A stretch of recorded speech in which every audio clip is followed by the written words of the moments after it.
Hello everyone, स्वागत है मेरे चैनल टाइम्स कॉम्पिटिटिव क्लासेस में। दोस्तों, आज एसएससी सीएचएसएल परीक्षा जो 2022 24 मई फर्स्ट शिफ्ट में जीएस के जितने भी प्रश्न पूछे गए हैं, जितने कैंडिडेट से हमको पता चल पाया, उन सभी प्रश्नों का एनालिसिस करेंगे और सभी रियल और ऑथेंटिक प्रश्न है। तो वीडियो को अंत तक देखिएगा और देखिए किस तरह का सवाल पूछा गया है। तो आइए देखते हैं। और ये पहला प्रश्न जो पूछा गया था जो करंट से संबंधित है। और हाँ दोस्तों, जो भी इस चैनल पर नए हैं, चैनल को सब्सक्राइब कर ले और बेल आइकन को प्रेस कर दें ताकि हर वीडियो की अपडेट आप तक पहुंचे।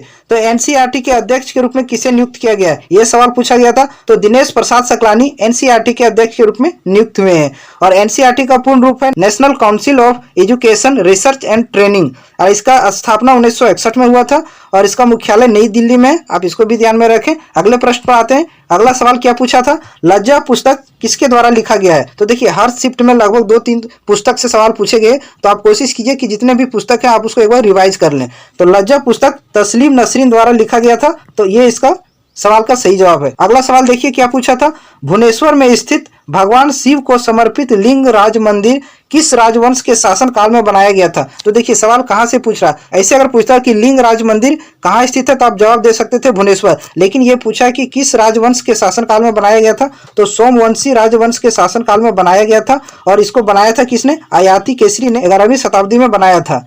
अगला सवाल देखिए, अगला सवाल क्या पूछा था। देखिए, करंट से हर शिफ्ट में 2 से 3 सवाल पूछे गए हैं। करंट अफेयर बहुत ही पुराना पूछा गया।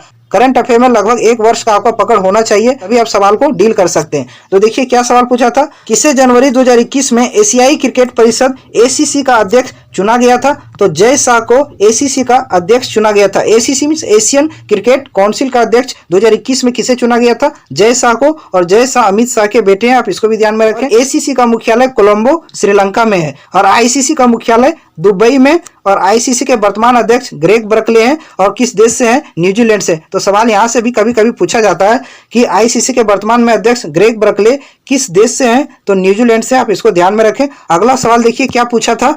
अगला सवाल है, ट्रांसजेंडर नर्तकी नटराजन को किस नृत्य के लिए पद्मश्री मिला था। तो देखिए, करंट मैंने पहले ही बता दिया कि करंट का सवाल 3-4 सवाल पूछ रहा है, तो आप कोशिश कीजिए कि 1 वर्ष का जो करंट अफेयर है एक बार फटाफट रिवाइज कर लीजिए। करंट अफेयर का मैं सेशन चला रहा हूं, आप चाहे तो वहां से देख सकते हैं। पिछले 1 वर्षों का प्रैक्टिस सेट में चला रहा हूं। तो देखिए क्या है, ट्रांसजेंडर नर्तकी नटराजन किस नृत्य के लिए पद्मश्री मिला था। तो भारतनाट्यम के लिए पद्मश्री मिला था। और कब मिला था, 2021 में मिला था नटराजन को, और जो ये ट्रांसजेंडर है। अगला प्रश्न देखिए क्या पूछा था, निम्नलिखित में से किस भारतीय को सभी सिविलियन अवार्ड मिला है। तो देखिए, उस्ताद बिस्मिल्लाह खान को सभी सिविलियन अवार्ड मिला है। और सिविलियन अवार्ड 4 होते हैं, एक होता है भारत रत्न, पद्म विभूषण, पद्म भूषण और पद्मश्री। ये चारों इसको मिला है। तो चारों सिविलियन अवार्ड से नवाजा गया है उस्ताद बिस्मिल्लाह खान को।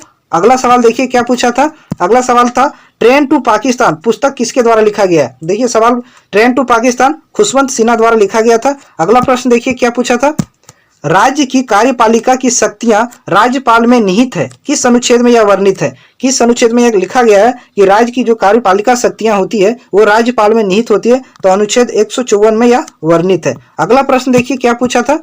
अगला प्रश्न पूछा था, प्लेइंग टू विन किस खिलाड़ी की आत्मकथा है। प्लेइंग टू विन किस खिलाड़ी की आत्मकथा है, साइना नेहवाल की ये आत्मकथा है। आप इसको भी ध्यान में रखें, ये सवाल पूछा गया था। अगला प्रश्न क्या पूछा गया था, आवर्त सारणी में परमाणु क्रमांक 3 किसका होता है। तो आवर्त सारणी में पीरियोडिक टेबल में क्रमांक 3 किसका होता है, तो लिथियम का होता है। और इसका संकेत क्या होता है, Li होता है। अगले प्रश्न पर आते हैं। अगला प्रश्न क्या था, हॉकी के मैदान का कुल क्षेत्रफल कितना होता है। तो देखिए कैसा कैसा सवाल पूछ लिया है। इस तरह का सवाल बहुत कम ही कैंडिडेट पढ़ के जाते हैं, तो इसका जवाब देना बहुत ही मुश्किल है। हॉकी के मैदान का कुल क्षेत्रफल 91.40 मीटर इंटू 55 मीटर होता है। अगला प्रश्न देखिए क्या पूछा था। अगला सवाल पूछा था, रश्मि देसाई का जन्म कहाँ हुआ था। रश्मि देसाई का जन्म मुंबई महाराष्ट्र में हुआ था। आप इसको भी ध्यान में रखें। अगला प्रश्न देखिए क्या पूछा था, ये थोड़ा इजी सवाल है, इसका जवाब देने लायक था। इनमें से किस महासागर का क्षेत्रफल सबसे बड़ा है। तो आपको पता है प्रशांत महासागर का क्षेत्रफल सबसे बड़ा है, इसका राइट आंसर हो जाएगा। अगला प्रश्न देखिए क्या पूछा था। अगला प्रश्न पूछा था, मे दम मे फी पूर्वजों की पूजा का एक उत्सव है, यह ... राज्य में मनाया जाता है। तो देखिए किस तरह का फेस्टिवल के बारे में पूछा है, मे दम मे फी। तो ये किस राज्य में मनाया जाता है? असम में मनाया जाता है। ये सवाल थे जो पूछे गए थे, और अगले शिफ्ट के जो सवाल हैं जितने, वो सभी रियल प्रश्न आपके सामने बहुत जल्द मैं लाऊंगा। जो बच्चों से पता चल पाया था इतना सवाल मैंने बता दिया। जीएस का सवाल कठिन पूछ रहा है तो आप कोशिश कीजिए कि जो पढ़े हैं उसको कम से कम एक बार रिवाइज कर लें। तो चलिए फिर मिलते हैं अगले शिफ्ट के एनालिसिस के साथ। Thank you.